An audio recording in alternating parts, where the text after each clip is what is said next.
Good morning. Hello, good morning.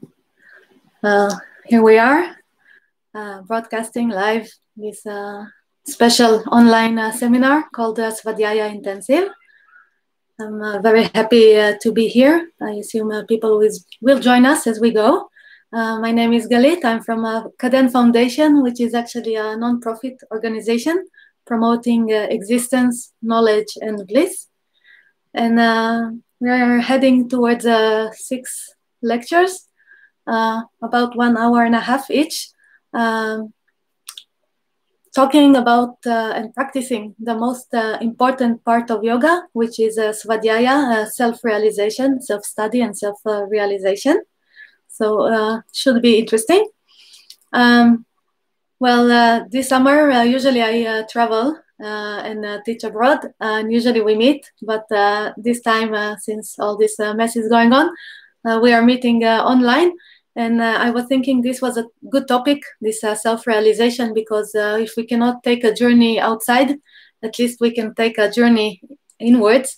And for me, this is the most important journey we can take in this life. So it's actually quite okay that we don't have so many distractions outside in this period, and a very good opportunity to go inwards. I will broadcast lecture morning Israel time 10 o'clock and 6 o'clock in the afternoon. When Monday, Tuesday, and Wednesday. Wednesday afternoon we will have a Zoom meeting. If you would like to join, and it will be an opportunity for you to ask questions, and we can debate or talk things, and to see that we are all clear. And our last lecture will be on Thursday morning. You can use the chat. Hi, Afat. You can use the chat to ask questions as we go with the lecture. It will be very nice. I will stop now and then to respond. I really hope we will have a good time. I just want to say that since this is a live broadcast, many funny things can happen on the way, and I have a dog that might bark and stuff like this, crazy stuff. So just be patient, and hopefully we will have a good time together. All the lectures will be part theory, but also practice, because to self-realize we must check it for ourselves. Only talking about it will not really help us to self-realize or to know who we are. So I really advise you to be in a comfortable place when you listen to these lectures, and to make sure that you can practice as we go. And even if at the time that you listen to the lecture you cannot do the practices so well, then I really advise you to maybe take notes and do it afterwards, or put the lecture again and do it, because this is really the main method to self-realization, is to investigate ourselves. So hey Nieves, hello. This is exciting, huh? Here we are meeting after so long time. Okay, so let's start only with a short sitting, 5 minutes, just to concentrate and collect our thoughts and make sure everybody is here. And then I will go, we will start our journey inwards and see where it takes us. So thank you everybody for coming. This is really exciting for me. And actually first time I do a live lecture like this, like seminar, a whole seminar. So really, really nice. So just sit in a comfortable posture for a moment. And close your eyes if you feel comfortable. There is nothing to see.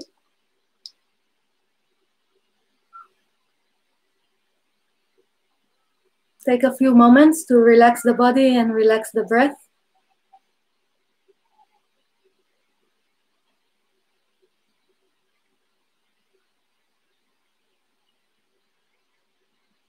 And check how you feel this morning. Maybe, well, not necessarily it's morning for you. Maybe you're tired, maybe you're agitated, maybe you're relaxed. Let's see that you can observe the way you feel now or the way your mind is now.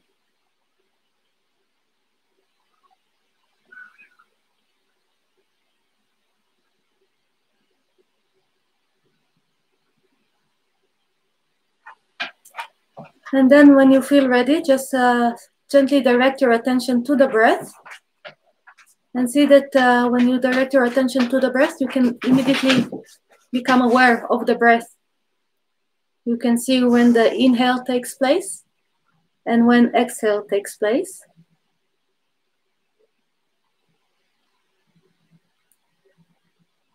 And it really doesn't matter how the breath feels, if it's comfortable or not a big deal. Only make sure that you know when you inhale and when you exhale.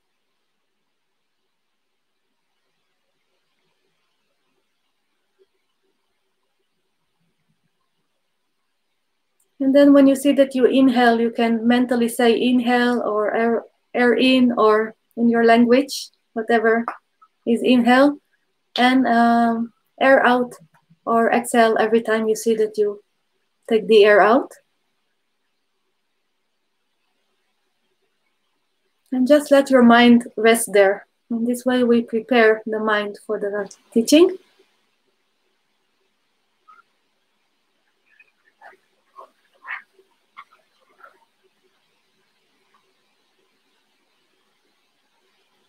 And probably you will see that your attention wants to go to different thoughts and feelings and maybe sounds outside, or you want to open your eyes. This is very natural. All of this will happen. But when it happens, only gently direct your attention back to the breath and become aware again of every inhale and exhale. Just like this, again and again. So we will stay here for just some few more minutes, not long, not more than 5, or maybe 3 minutes more.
Just continue directing your attention again and again to the breath, air in, air out.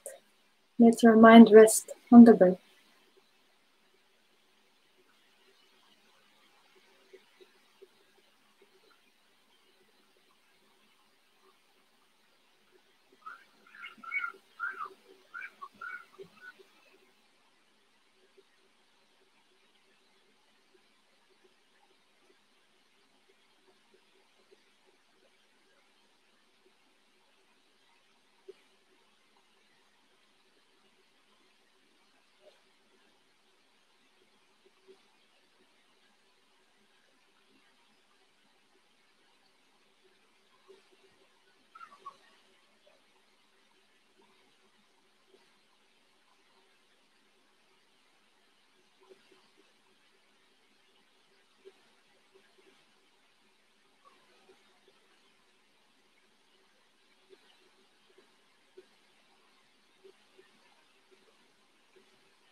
Then gently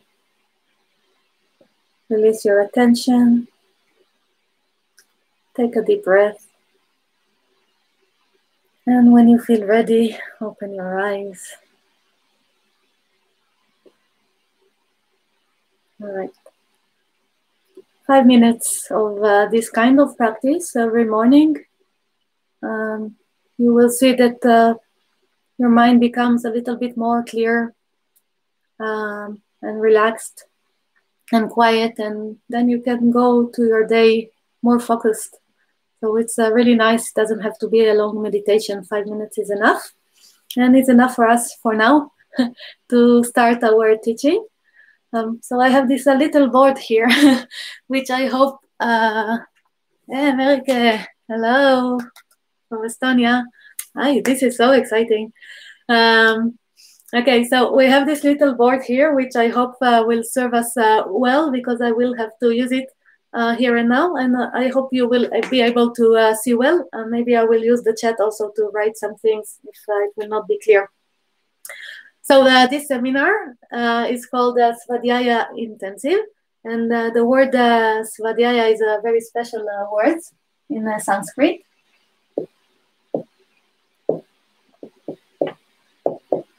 So, Svadhyaya.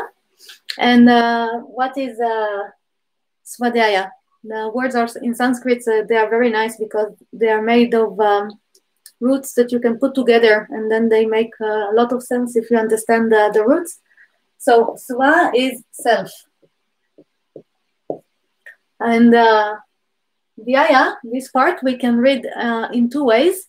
We can take the A and do it Adhyaya, and then it means teaching or study, so self-study. Or we can look at it from without the A, from here, Dhyaya, which means meditation, but the root is this DH, which means holding or focusing on.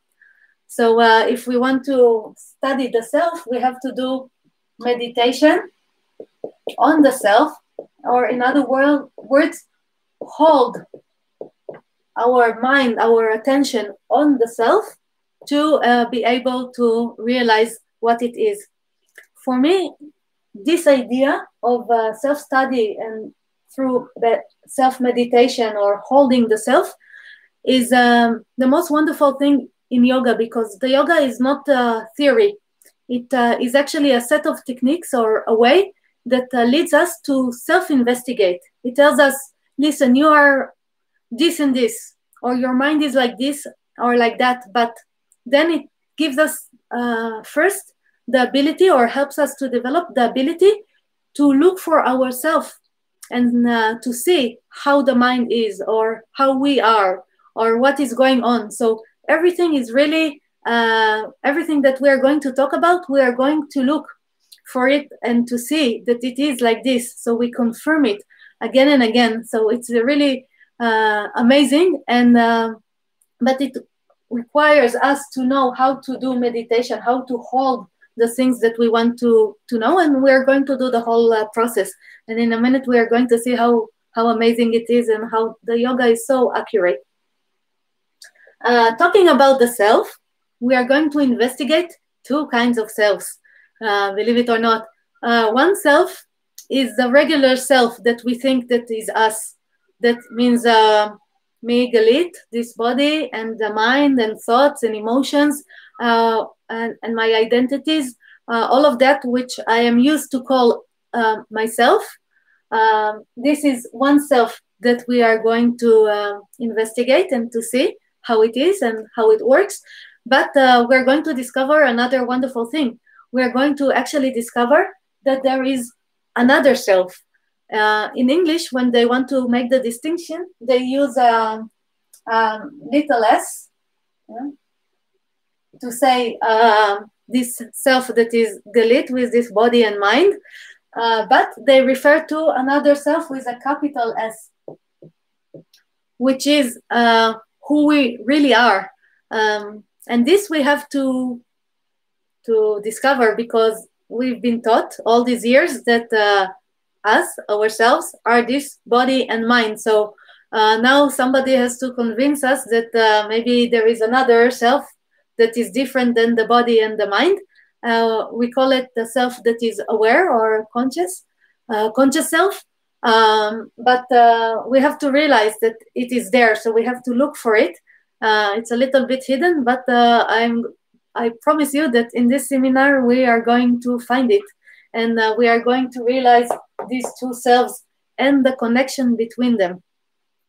And now we have to ask, why is it so important in yoga to realize this self, this little self, and this big self?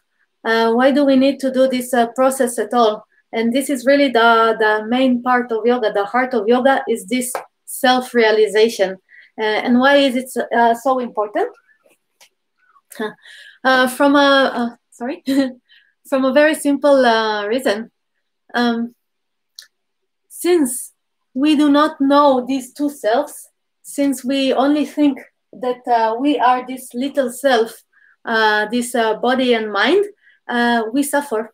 The yoga says something very interesting, this suffering that we have in life. And it doesn't have to be big suffering of big disasters. It can be this little suffering that we feel during the day when we are unhappy or unsatisfied, or somebody offended us, and all these, little contractions during the day. We have this self-judgment, or all these things that we are not comfortable in during the day, this little suffering. The yoga says, whatever suffering comes in this life, it is a result of us not being able to distinguish between these two selves, or in other words, it is the result of us identifying ourselves with the little self, with the self which is the body and the mind. So the yoga says something very hardcore, we can say. It says, the suffering is not in the things themselves. It is not that every time I am, I don't know, somebody says some insult to me, or I wasn't accepted to some school I wanted, or I was fired from work, or there is pain in my body. It says these things, not necessarily, they are not the source of suffering. Let's say it like this.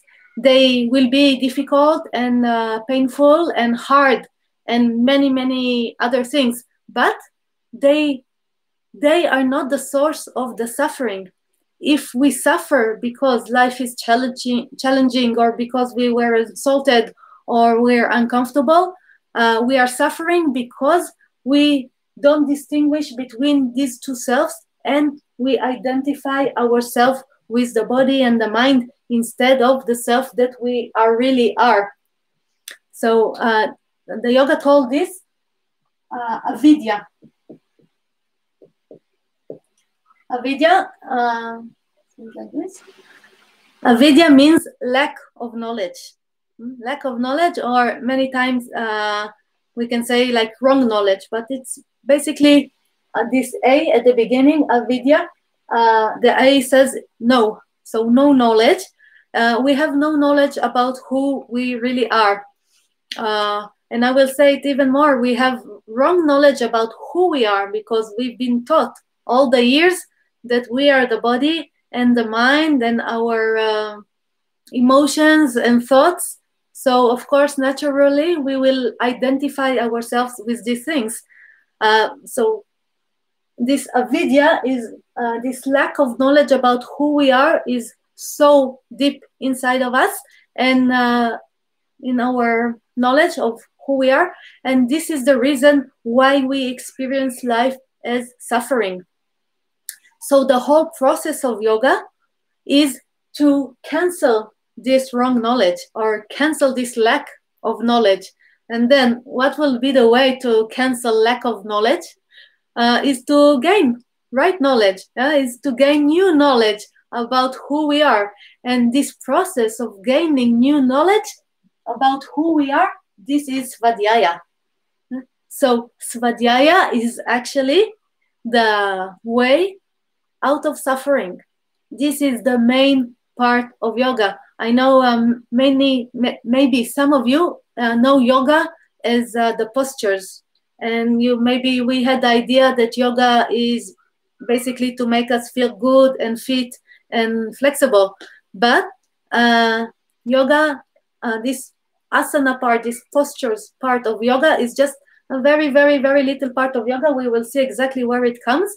Actually, the main process of yoga is this Svadhyaya, doing the process of self-realization, realizing these both selves and the difference between them, canceling the lack of knowledge by gaining new knowledge about who we really are, and in this way putting an end to suffering. So this is the whole process of yoga, and this is why Svadhyaya is so important. And another really wonderful thing is that this is not a process of 30 years. Lucky us, we are going to do it in 6 lectures. And I promise you that if you follow and also follow the direct experiences, doing this holding of the self and investigating, you are going to self-realize in very short time in these in these 6 lectures. We are going to self-realize and then put end to our suffering. Afterwards, there is a little bit, some extra steps that, we are going to see, but this is the basics. Okay, so now let's see how the whole process looks like. If you have any questions, then please feel free to write.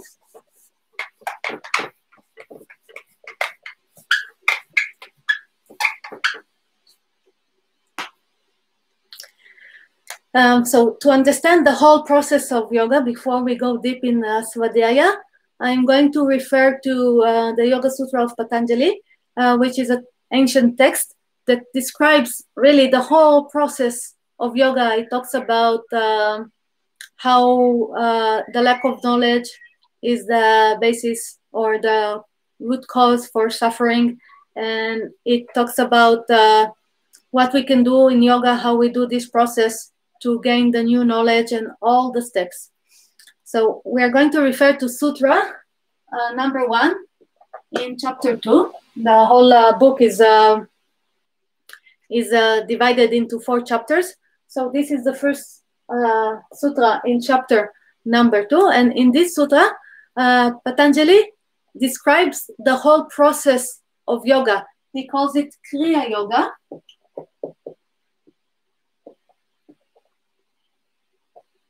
And some of you might know the word Kriya from Hatha Yoga, which means cleansing exercises, some techniques that we do.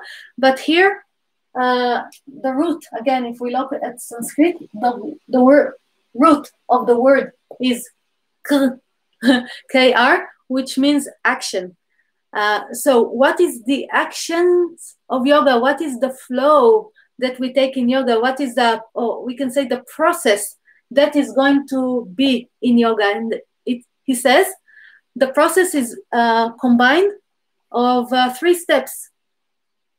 The first one is tapas, and then the second one is svadhyaya, and the third one, I'm going to write it here, is called Ishvara Pranidhana.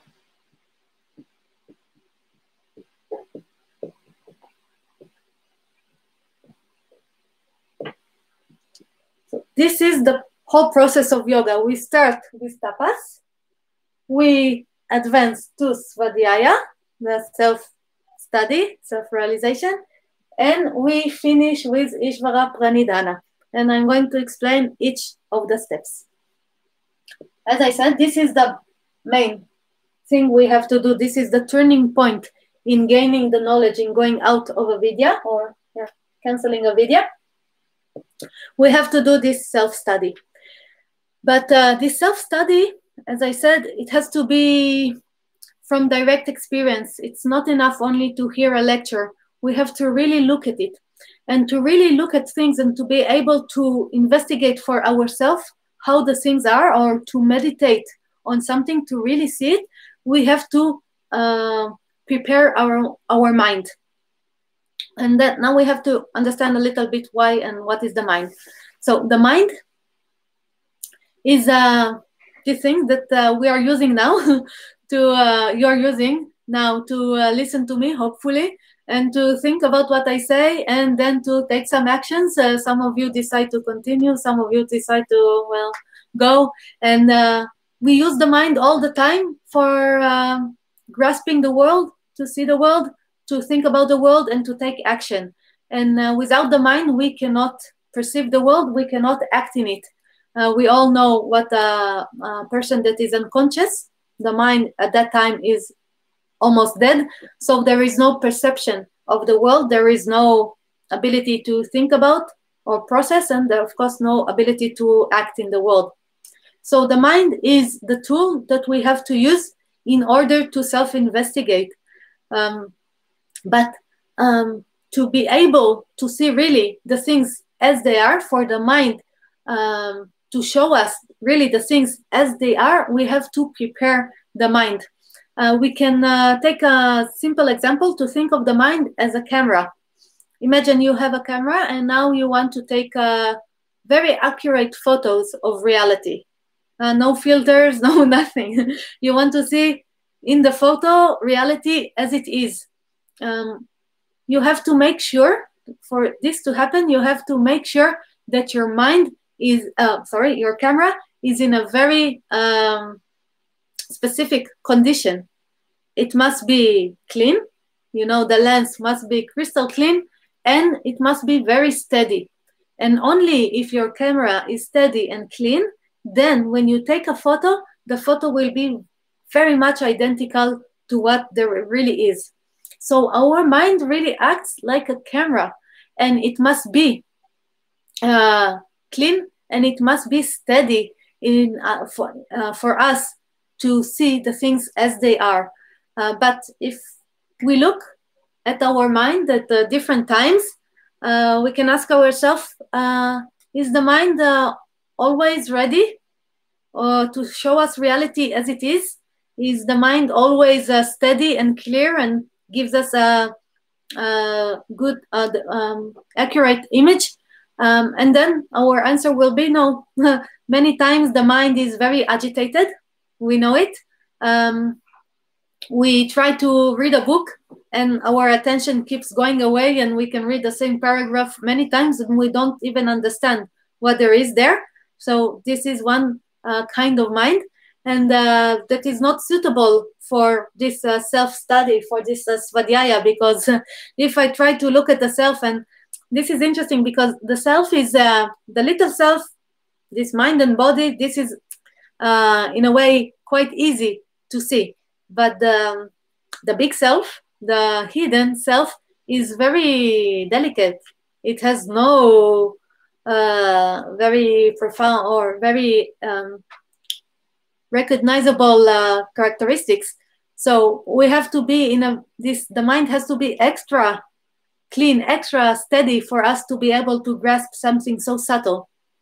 So we know that the mind is sometimes agitated, and then with this kind of mind, of course, we cannot do this Svadhyaya, this self-study.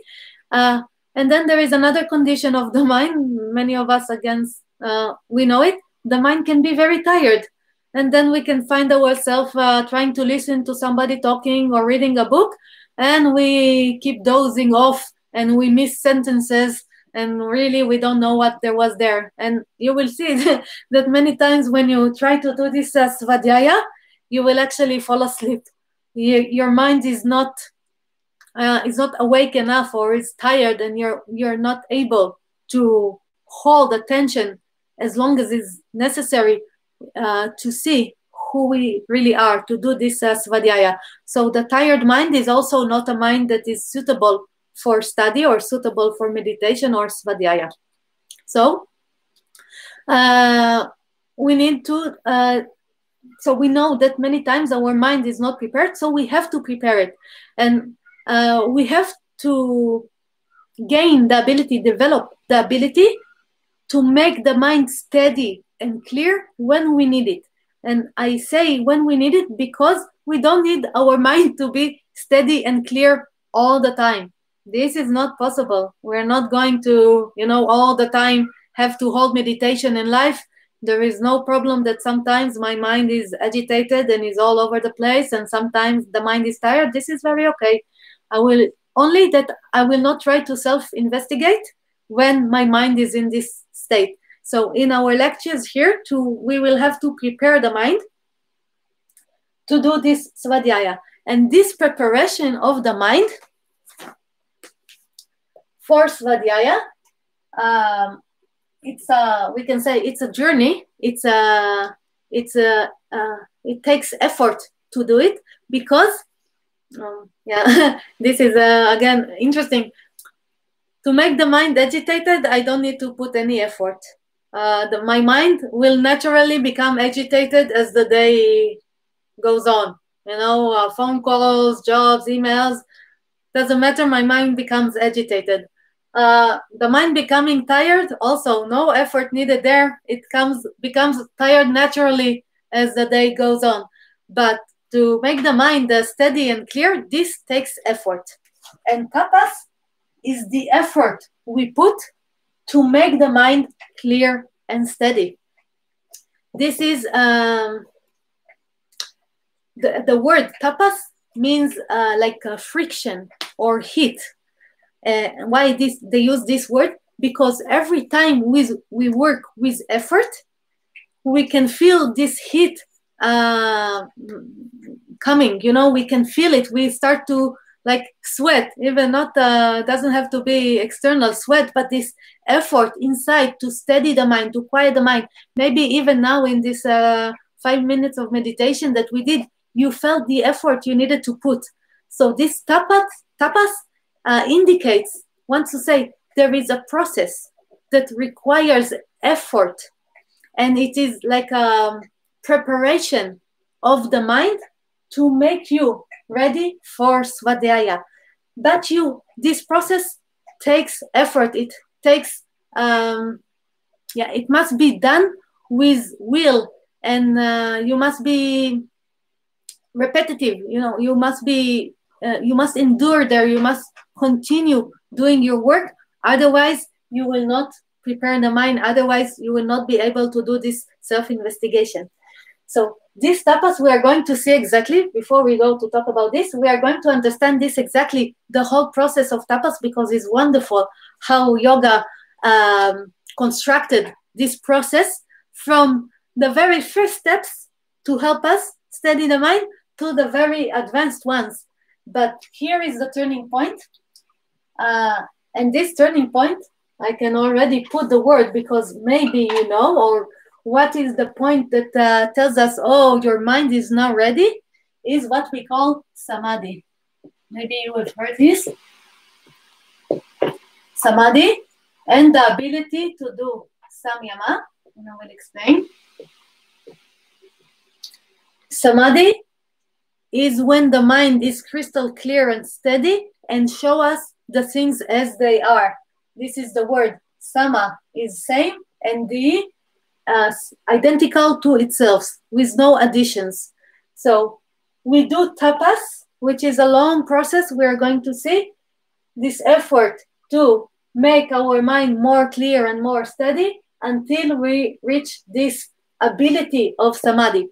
And I know many times in yoga they refer to it as the state of Samadhi.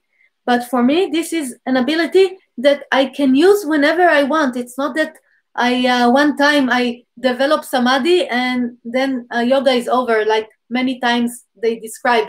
No, this Samadhi is only ability to use the mind in a way that it is clear and steady and can be used, or like we use any other ability anytime we need it, not all the time. So it's not that we have to live in Samadhi. There is no such thing. We only have the ability to use the mind in Samadhi in a way that it will show us reality as it is whenever we want. This is the idea of Samadhi. And then this Samadhi, we use it to do Samyama. What is Samyama? the word Samyama, Sam is complete and Yama is control. So now we can use the mind. We have full control over the mind, and we can use it to do the process of Svadhyaya. So this is the turning point, or this is where we are ready to continue to Svadhyaya. And this is, as I said, the effort we put in achieving these abilities of Samadhi and Samyama. Soon we're going to talk more about this part. Then we do the Svadhyaya. We now use the ability of Samadhi and Samyama to self-investigate. What happens when we do this, when we use the mind to self-investigate, or we do this process of Svadhyaya? We start to gain knowledge. When we start to gain knowledge in little steps, we're going to do all the steps. We are, as I said, we start to gain knowledge about first who we are as mind and body, what is the nature of these, of these things, of this self, and then we get knowledge of this bigger self, this subtle self, and we start to realize that actually this more subtle stuff, this self, is actually who we really are. And then we start to understand that actually in this life, we are in a way both of these things, or life is made, our life on this earth is made of both of these things. The little self serving as our vehicle in this life, and the bigger self serving as the driver in this life. And together we start to actually act in this life according to this new knowledge, and we start to implement it in our daily life. And then, as I said, the suffering goes down and down. And then the more we are established in this knowledge, we naturally, but also with some kind of practice technique, we turn into Ishvara Pranidhana. And Ishvara Pranidhana is, again, something very interesting. Wait, I'm missing an A. Ishvara Pranidhana. Ishvara is the source of everything. This is the meaning of the word, the source of everything. Many times they translate it as God, but I find it much more useful to say the source of everything, because God gives us a lot of, maybe ideas from our past and whatever. So no, I see, and I think they put this word God because this the influence they had. But actually, the meaning of the word in translations, they use the word God. But actually, in Sanskrit, the word doesn't mean God. It means the source of everything, which is much easier to think about it this way. And Pranidhana is to see everywhere, to see the source of everything everywhere. Or in other words, to see that all the things are identical. We start to see that through the Svadhyaya, how we realized who we are, we actually understand that all things are the same. All things look the same. All things have the same characteristic. We see the little self and the big self and their combination, and as in everything, the source of everything. And then we start to live in a completely different way. But this is the result of this Svadhyaya. It's not something that we can fake. We need the knowledge first. But then we start to see, we can say these fake boundaries, these false boundaries that we put between us and others, between us and animals, between us and the planet, between nation and nation, and all of these things, they start to collapse. We suddenly see the common thing for all of us, that actually our existence is the same. There is no more good and bad. There is no more better and worse. There is no more all these borders that we have put and the divisions that we put between us. And then I can say this is like the last step of yoga, the place where we understand how things are, that actually all things are similar in how they are created and how they work. And from there, our actions in the world, they change a lot, because usually our actions depend on the knowledge that we have. For example, if I think I am better than other people, or my nation is better than other people, and then I do a lot of actions depending on this knowledge. But then my knowledge change and my action change, and then we reach prosperity and of course out of suffering and all of this thing, and fulfill our potential. But maybe this is a little bit early to talk about. So, sorry. We have again first sutra in chapter number 2, talking about what is the whole process of yoga. And it says you start with tapas, with putting effort to develop samadhi or samyama. Then you do the process of self-investigation. And then as a result, you start to see everything equal. And this is how you live. You start to fulfill your potential according to this. So what we have to, I want to show you something very interesting. Let me just, we have this, if we look at the yoga, at this flow, we can see how it goes with the different types of yoga that some of you maybe know. Some of you maybe know it in a little bit different way. But we have the tapas, the Svadhyaya,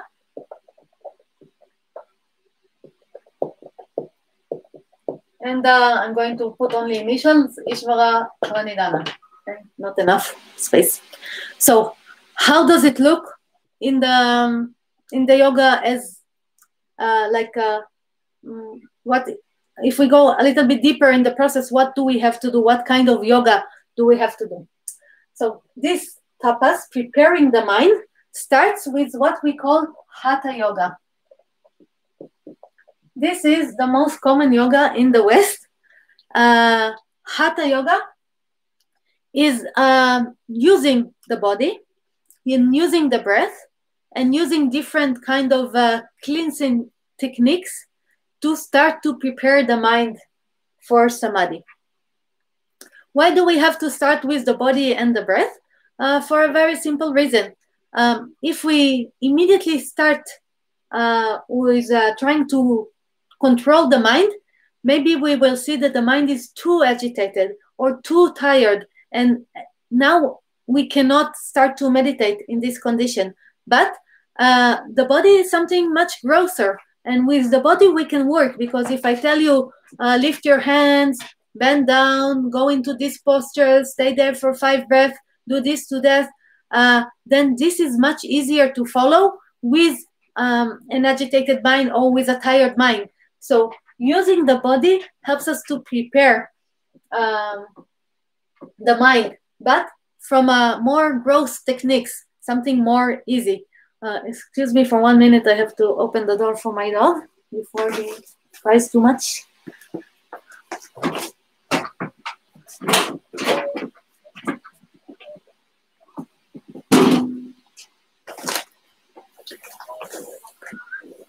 So this is the first step. This is this is what we start yoga with. And now we can ask, why is Hatha Yoga the most popular yoga in the West? And maybe we don't even know the other yogas that are coming. Well, when the first yogis, or not the yogis, first met the Western people, they saw how bad the mind of the people is, what a bad condition, and also they saw that how much we are involved with our body. And when they say, okay, what is the way to attract Western people into this science of Svadhyaya? They said, we talk about the body and we focus on the body, and then they will be attracted to yoga. And of course, we can see how attractive yoga is for many people, the asana, the working with the body. But for some reason, it didn't continue to the second parts of yoga, to the the rest of the process. Somehow we got stuck only with practicing a lot of asanas, very nice one, very complicated one, and a lot of breathing techniques and stuff, but we never went into meditation. Even today, when I talk about meditation in yoga, many people associate meditation in Buddhism, with Buddhism or other stuff, but very few people know that actually the main techniques of yoga are meditation, not the asana. The asana, the postures are only preparation. The pranayama is only preparation. So this is Hatha Yoga. The first steps, using the body and the mind, the body and the breath to prepare the mind. If you want to read about it, you can see the text Hata Yoga Pradipika, which is the main text of the Hatha Yoga. And there it says very clearly, so nice. Only we have to read it to know. It says, now that you have practiced Hatha Yoga and you have prepared the mind, you can advance to the next yoga, which is Raja Yoga. But Raja Yoga is still here under the tapas, we can say. Raja means royal. The royal yoga. And why royal? I look at it as the royal way. It's like the highway. Because imagine these yogis of long ago, they were quite okay with the mind, they didn't have all these distractions, they were not so involved with the body, they didn't need the preparation of Hatha Yoga. So they were able to take the highway, the Raja Yoga, for those who their mind is already quite okay, and they can start immediately working with the mind and develop the ability of Samadhi. So maybe I will write here a few things more about Hatha Yoga. The Hatha Yoga is basically the asana, the postures, and the pranayama, all the breathing techniques. And here another important thing I forgot to say, all the different yogas that like Shivananda and Iyengar and Ashtanga, and then all these other additional yogas, like Bikram and this Yin Yoga and all of these things, these all go under the Hatha Yoga. They are only, again, techniques meant to prepare the mind through the body and through the breath. So in a way, they are not different from each other, only each teacher, like Shivananda and Iyengar and Patabi Joyce, and then different more like Western teachers develop like system of working with body and breath, and they call it different names, but it is all the same yoga, and it is all only the first step. So it doesn't matter which physical yoga you practice, know that to use it to advance to Raja Yoga. And another thing in this aspect, for me, it is very sad to see sometimes people practicing yoga for 30 years and still stuck in the asanas and the pranayamas, not even knowing that there is another step, that actually they have done all the preparation needed. And now when the mind is a little bit more relaxed and they feel it, they don't know what to do with it. And there the lesson ends. But well, hopefully one day they will find the instruction to tell them, okay, mission accomplished with Hatha Yoga, let's proceed to Raja Yoga. So Raja Yoga is the highway. It talks about, okay, now that your mind is ready, or not so, it's not such a mess, let's say like this, we can advance to working directly with the mind. A good example can be, think that you have a wild horse, the mind, a wild horse you've been given, and you want to tame it. Of course, we are not immediately going to jump on it and try to hold the reins, because if we try to do this, we are going to fall in a moment and get killed. So what we are going to do, we are going first to work like from the outside, not directly on the horse. I'm going to take the horse and put it in a fence. And then I'm going to hold it, not to ride it, but maybe to hold it with the reins and start leading it like this with me without riding it. And only after some calmness is there in the horse and some trust between me and the horse, then I'm going to jump on the horse and try to hold the reins myself. So this is exactly the relationship between Hatha Yoga and Raja Yoga. Hatha Yoga tells you, okay, don't go jumping on your mind immediately trying to hold the reins of the mind. Lead it first with asana and pranayama, gently relaxing it. Now your mind is more relaxed. Now start holding the reins. What is holding the reins of the mind? This is meditation. This is what, this is when we work directly in the mind, and then there is no posture and there is no special breathing technique. The whole technique is the meditation, is working with attention, working directly with the mind. How does it look, Raja Yoga? What is the main process? First, the main text, if you want to know, is the Yoga Sutra of Patanjali, main text of Raja Yoga. And then it says, to prepare for Samadhi, you have to practice the 8 limbs of yoga.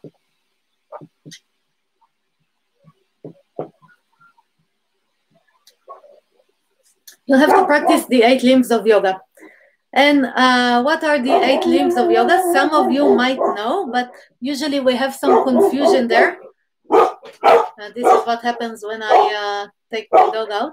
It hurts, but I hope you can still hear me well. If you don't hear me well, please tell me. So, the 8 limbs of yoga. First, we have like 2 limbs that are starting to a little bit limit the mind in the daily world. So it's called yama and niyama, and these are like things that we start to become aware of, and we start to use the mind a little bit more with intention during the day. So there is practices like non-violence and truth and cleanliness and satisfaction, things that we really have to learn how to practice them, but we're not going to go into it now. But there is a whole thing there to learn. Maybe one day we can do also seminar about yama and niyamas, or the 8 limbs in general. And then after yama and niyama, there is asana, which is posture, and pranayama, which is the breathing technique. But it is not the same asana as in Hatha Yoga, and it is not the same pranayama as in Hatha Yoga. Here in Raja Yoga, in the 8 limbs of yoga, when Patanjali talks about asana and pranayama, there is not one technique, no techniques, no many different postures, no nothing. It is only the posture that is suitable for meditation. So Patanjali gives a very, very basic and clear explanation of what is the asana. It says it must be comfortable and steady. That's it.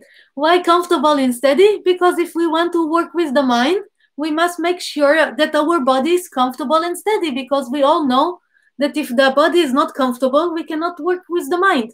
So it's not about being comfortable and steady in all the different asanas. This is not the idea. Yeah, we use in the beginning in the Hatha Yoga many different postures, and we become steady there, and it influences the mind. But here it says only sit in a comfortable way. Sitting is not comfortable, then I don't know, lean on the wall. This is not comfortable, then lie down. Doesn't matter. Only make sure that you are in a posture that is steady and comfortable, so you will be able to work with the mind. So no any, we can say, postures or asanas in Raja Yoga. Only the recommendation Be comfortable and steady with your body. Make sure it is comfortable and steady. So easy. And then the fourth limb is pranayama.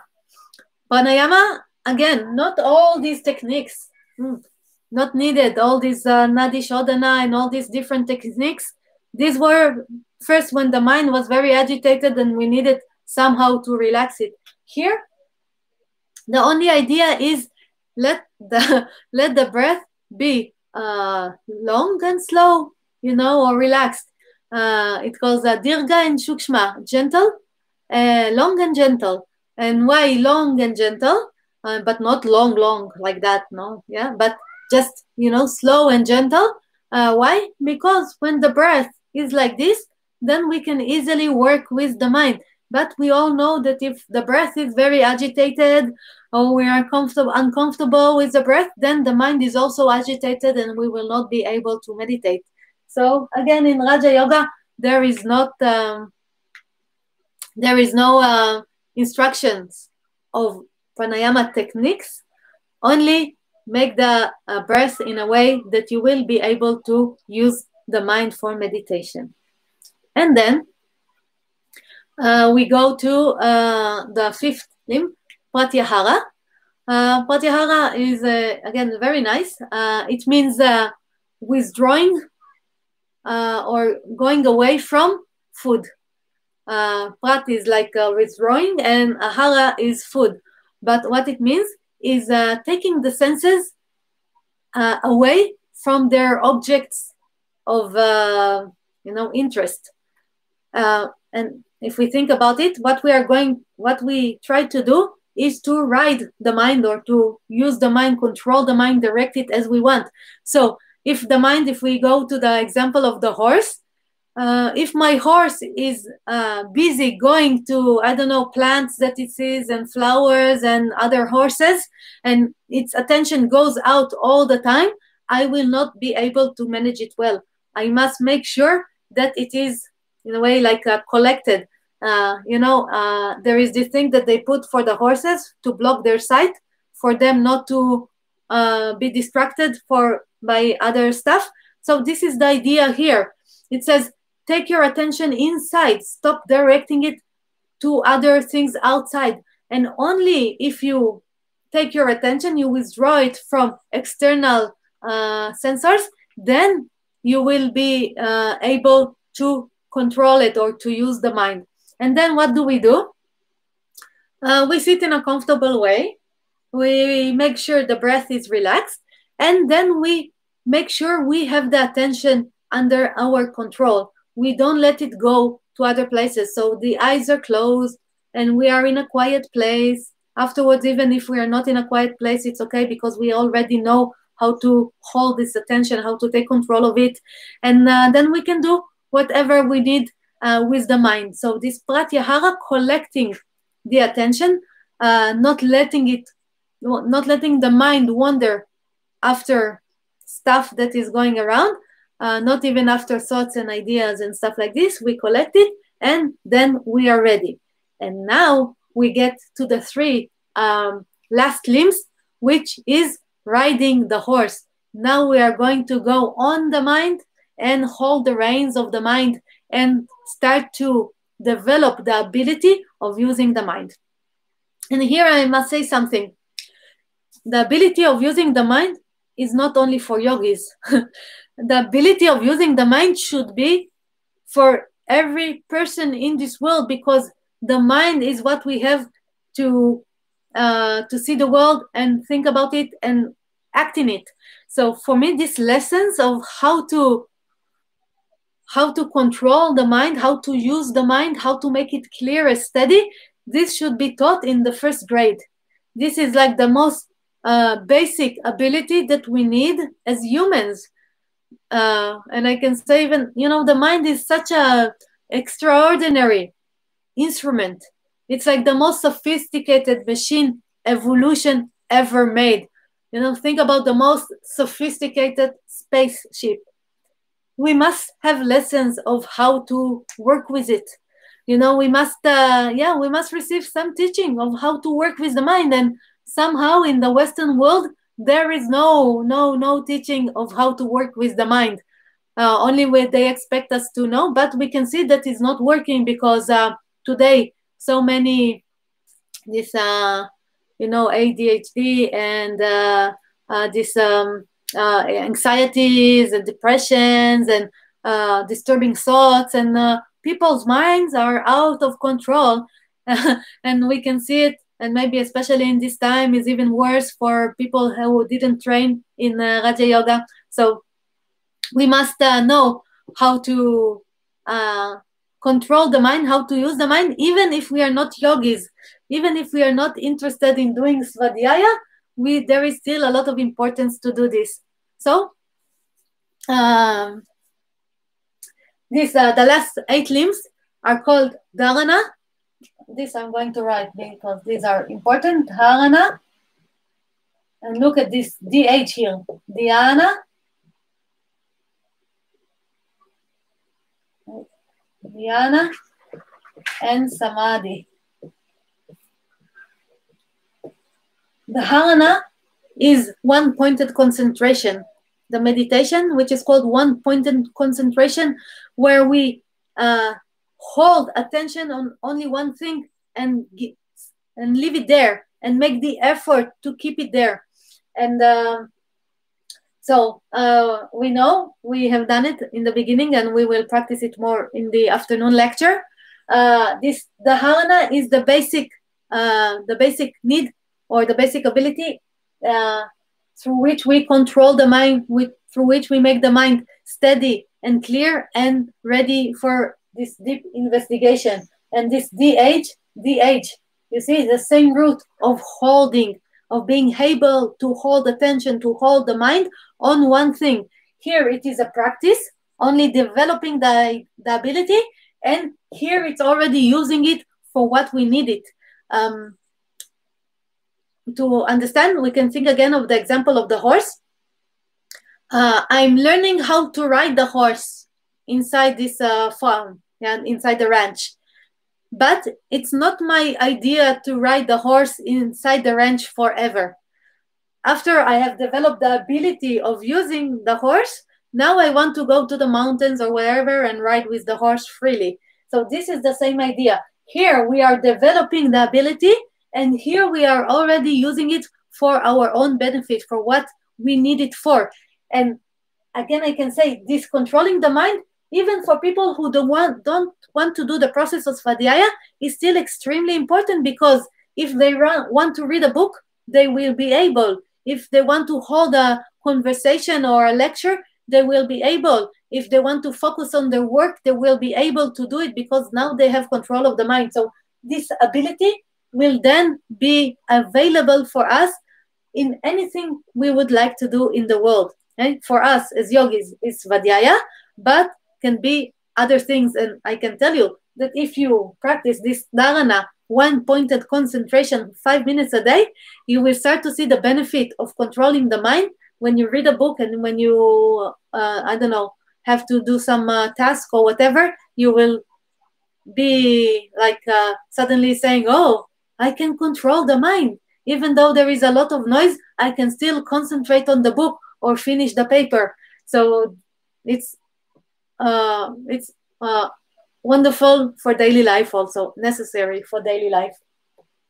This is the dharana. Dhyana is the result of the dharana. I tied or I directed the mind to one thing, and then slowly it starts to be stable and starts to be steady and clean, because I don't give any attention to thoughts coming and stuff. And slowly the mind starts to be very sharp, very steady, very clear. And this is the state of dhyana, when the mind is in a state of no movement.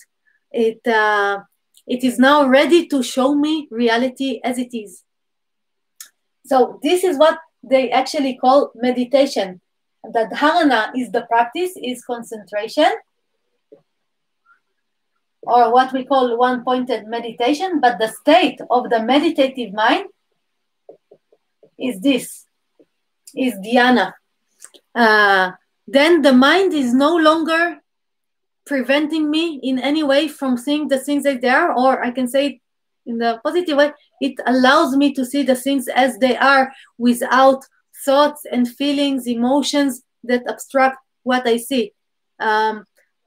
Just for your curiosity, you've probably heard of Krishnamurti, and he talks a lot about the meditative mind, the state of dhyana, and he says it is to look at the flower, for example, without the idea of this is a flower, without anything between me and the flower, only the flower as it is without any ideas, and then we see the flower for really what it is. So usually in our daily life, we do not see the things as they are. We look at ourselves and we have a lot of ideas about who we are. I am shy, I am annoying, I am not good enough, I am like this and like that. This is not seeing ourselves. This is seeing the thoughts we have about ourselves. And then we look at other people, and then we have a lot of ideas about other people. This guy is annoying, and this girl is amazing, and this and this. And then also we do not see the people in front of us. Again, we see the ideas of the mind.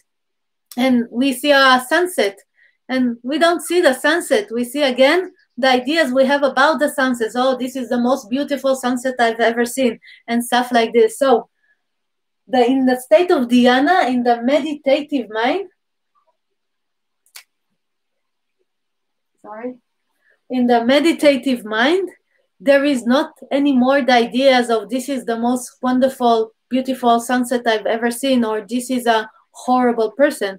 There is just the person and me watching the sunset and me. And here in between, in this mind space, no movement, clarity. Many times the yoga talks about it. The mind in this state is a crystal, a clear crystal that you put on something, and it doesn't in any way transform the color or the shape or nothing. It just shows you it is still there, this crystal, but it doesn't change anything change the object in any way. So our mind will always be there. Only in the state of dhyana, it doesn't change the things that we look at. And then what is the result? The result is samadhi. The word again, here, same as. So here, finally, we have the ability to see things as they are. Then we see the true form of things. I don't know if it's very helpful that I write like this, but you can, whatever. Okay, so here we can see the things as they are. This is the result of all this process of first concentrating and not letting go of one object until all the movement of the mind ceases. And then this connection without any disturbances, and then the realization of the thing as it is. This is the samadhi. All this process together, Patanjali in the 3rd chapter, you can see this, he talks about in the 3rd chapter, Sutra, 1st Sutra and 2nd and 3rd, and more or less. And then he talks about all of them together is called Samyama, the full control of the clear mind. Now we can really use the mind for what it was meant for, to give us a clear idea of the things. And then Patanjali says in this 3rd chapter, he says, Samyama is the ability needed to know everything, or maybe I will say differently. Through Samyama, you can know whatever you want in a very accurate way.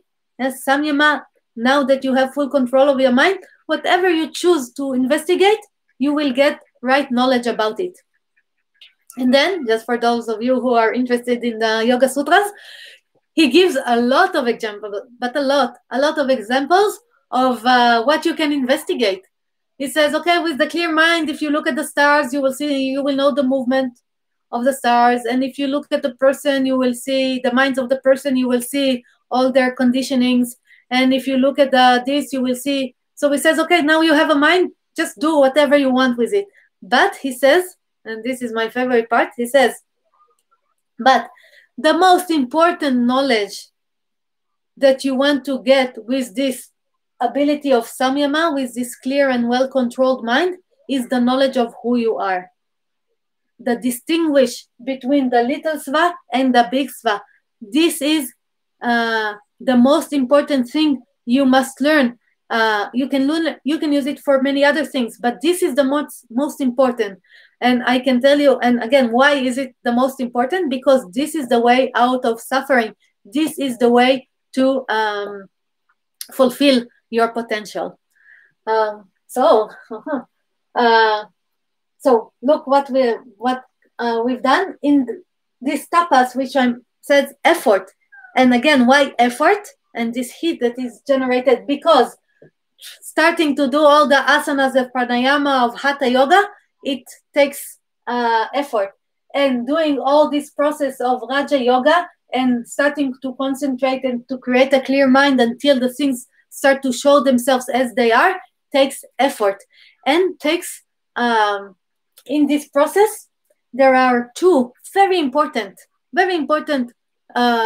choices that we do, we can say, or movements or actions, is called Abiasa and Vairagy.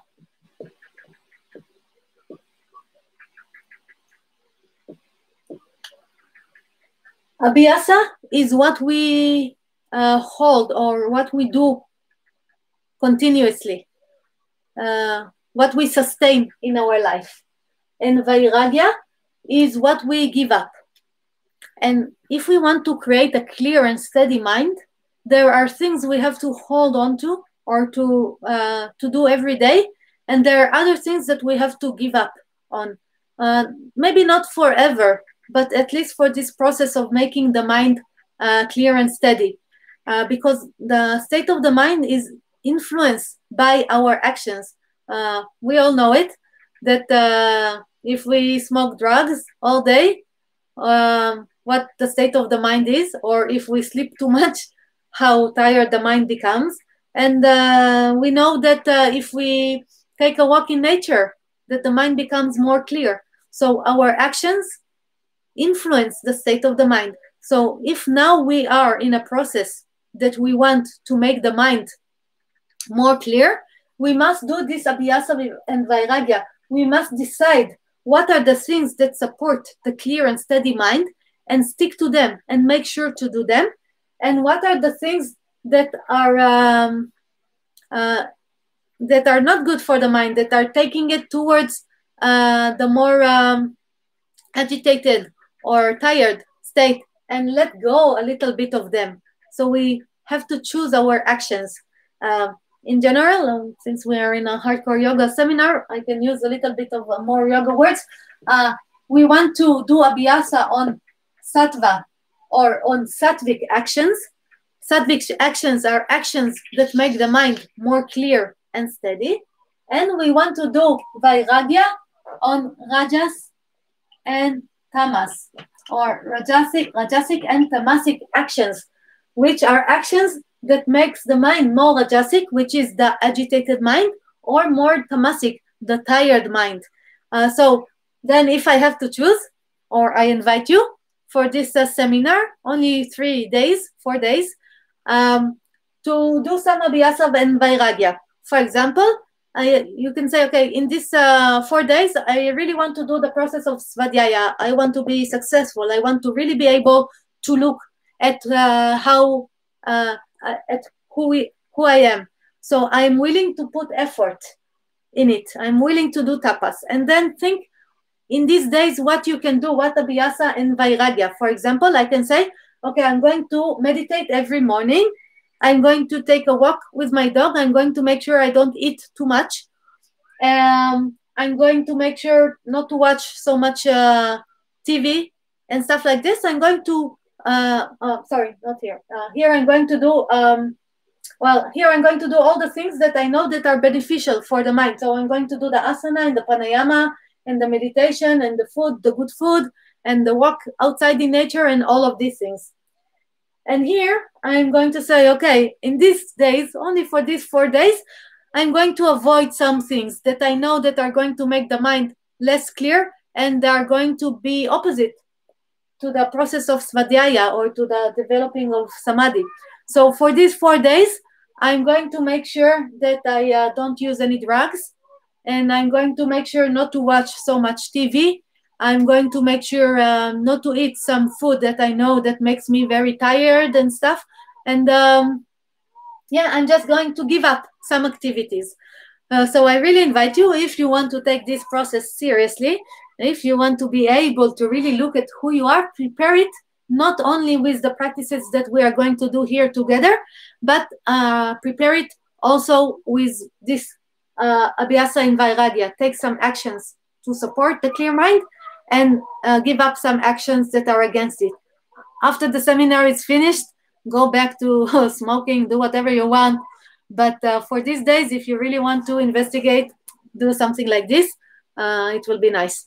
Again, I remind you, if you have questions, please do write. No problem. I will be happy to answer everything. Okay, so we have the Hata and the Raja Yoga.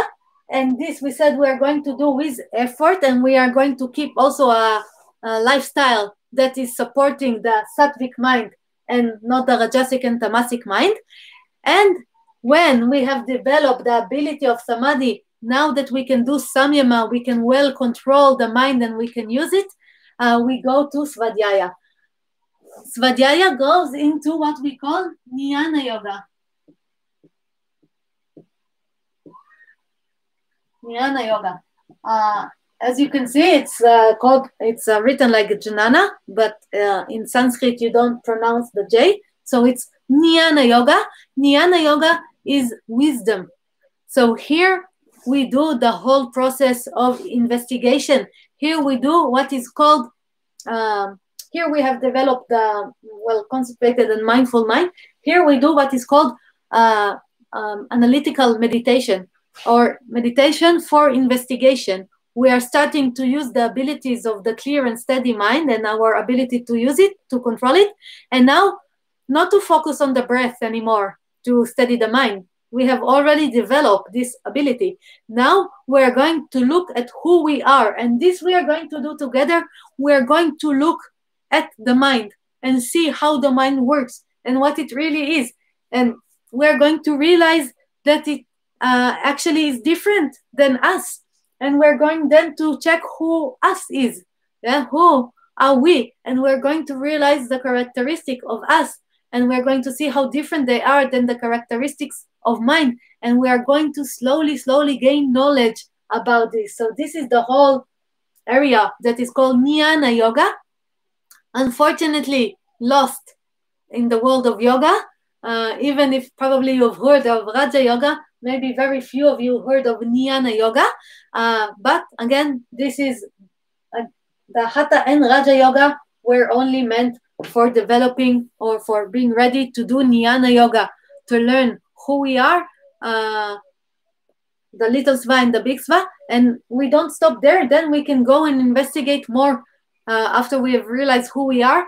Then what is the purpose of us in this life? What is the purpose of life in general?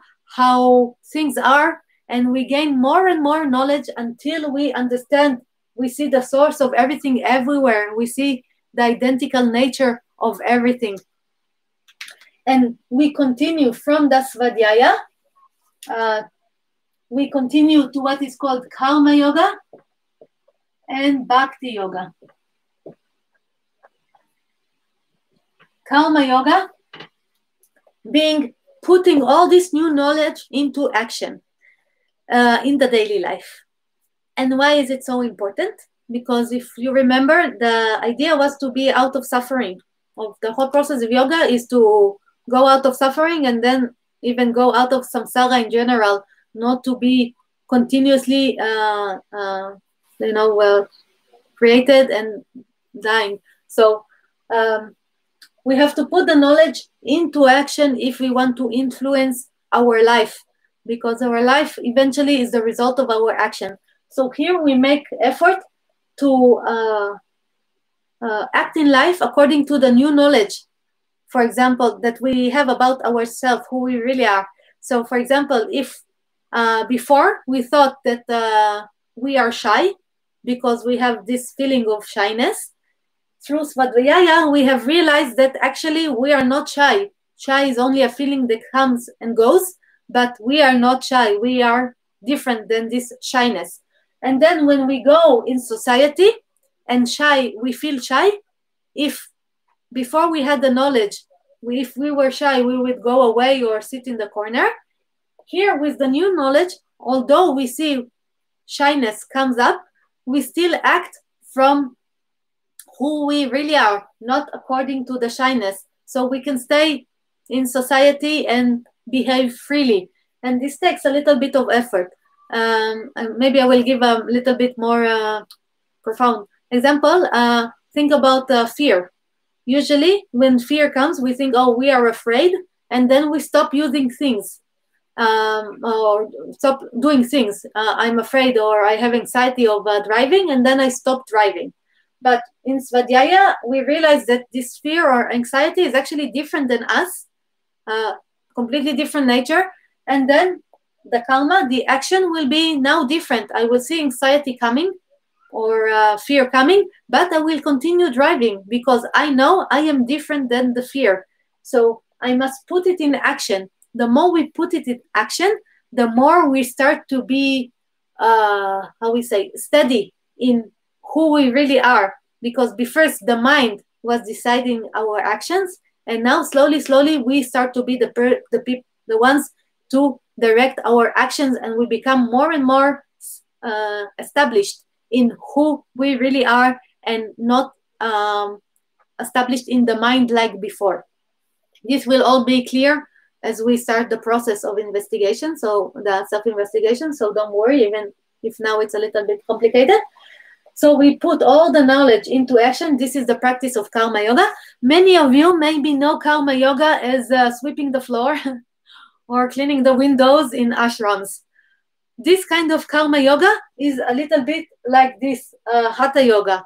This is only for this really, disturbed minds that arrive to the ashram, and they are all like all over the place, and I must, put them to some kind of work so they will relax. Here, the Karma Yoga is already is different. I'm already, my mind is clear. I have gained new knowledge. I put the new knowledge into practice, so I can still sweep the floor and clean the windows. But it's not in order to relax the mind or put me in some kind of frame. It is to put the knowledge into practice and to be more and more established in who I really am. Here it's like the fulfillment of the distinguish between us and our mind. I see some questions are coming. Very good. I'll just finish this. The more we are established in who we really are now, the more our identity changes. Now we start the process of Bhakti Yoga. Bhakti is many times they translate it as surrendering. But here it's only fulfilling the purpose of our life. I will just say a few words about it. Usually our actions are very selfish. If you look and start to see, we are all the time worried about ourselves. We all the time want to be comfortable. And then if something is difficult, we stop doing it. If something is not rewarding, we stop doing it. If we don't gain enough money, we quit. We are very selfish in our actions. But in the process of Svadhyaya and in the process of Karma Yoga, we have realized that actually we are not able to gain or lose anything in this world, because we have completely different knowledge, completely different characteristic or nature than the mind that has experiences success or failure. So then we start to understand, okay, so we cannot work actually for nothing. We cannot gain anything in this world. So if we are not acting in the world to gain anything anymore, what is the purpose of still acting in the world? And then we realize that our purpose in the world is to serve, to be useful like everything else around us, to be useful like this board and this marker and the computer. Everything around us serves all the time, and the earth and the trees. we start to, instead of being selfish, we start to serve, and then we fulfill our true purpose. And this is the step out because only if we have fulfilled our purpose in this life, if we have done all this road, then there will be no more need for another life. And for the yogis, this is the ultimate goal, not to come again in this life, to incarnate in this life and to get another body and another suffering and all of that, but to make sure we never return. So this is the ticket out. But we can see the whole process going from Hata and Raja, which takes a lot of effort, then doing the Niana Yoga, investigating, putting this new knowledge into action, and after understanding who we really are, being established there, then fulfilling our purpose by being useful for the world and not so selfish like we are usually. So this is the whole process as Patanjali describes it by this sutra, the Svadhyaya Ishvara Pranidhana, and the different traditions of yoga, the different schools of yoga, we can say. By the way, texts, if you want, I said this is the Hatha Yoga Pradipika, this is the Yoga Sutra of Patanjali, and Karma Yoga and Bhakti, the Bhagavad Gita, the best text that talks about this so nicely, with a person that already know who he is, but now has to do the karma and the bhakti full power. So very nice how it is described there. Okay, let's see some questions before we almost finish. Merav asks, today they teach meditation directly without Hatha Yoga. Is this correct, or is this right? Of course, there is no problem for some people to practice meditation immediately. Can be they are already prepared. For example, the Hatha Yoga developed much later after the Raja Yoga, because in ancient days the people were already ready to practice meditation and they didn't need these techniques. And then when with the advancement of modern life, the mind became so agitated that they needed to develop the Hatha Yoga. So Hatha Yoga is much more recent than the Raja Yoga and Niana Yoga. So for some people, can be that with the right directions, with the right instructions, they will be able to practice meditation right away. But for many people, they need the Hatha Yoga. And I can tell you, since I am already also in this Buddhist circles, in Buddhism, this part of the body is really missing. People are they are not ready for the meditation, and they really need a little bit of more preparing the mind, and only then reaching. But depend on the person, you can go straight to meditation. Efrat is asking, so the effort required in every stage, also in Jnana, Karma, and Bhakti? Yeah, of course there is effort, because we need to devote time and stuff. But here it's already, because the mind is already clear, it's easy to do. It's much easier. But here, imagine we can start Hatha Yoga when we are, using drugs and eating bad and sleeping until 12 in the noontime, and like here we are a mess. So to start from such a messy place and to start organizing our life and to start giving up drugs and drinking and starting to eat well and wake up to practice every morning, this takes a lot of effort. Here the mind is already clear, so it's like I'm waiting to do it. It still takes effort to look and to see, but it's not like changing my life from the very beginning. Okay, so thank you for watching. This was nice. I missed this kind of teaching in English and with all you people, and really happy we were able to meet. We have another session, 6 o'clock Israel time in the afternoon, and in this session we are going to go deeper, or start the process of preparing the mind, and slowly we will advance to the investigation we have to do. And the lecture will stay on the air on YouTube, so you are welcome to watch it whenever you want, and of course to invite more people if you think it can be interesting for them. Please invite them to watch, and let's finish with a little thank you together. So we can just close our eyes and bring our palms together. Say thank you for the pleasure of meeting here in cyberspace, and may this teaching be for the benefit of all creation. Thank you very much for watching. It's been a pleasure. Bye-bye, and have a nice, great day.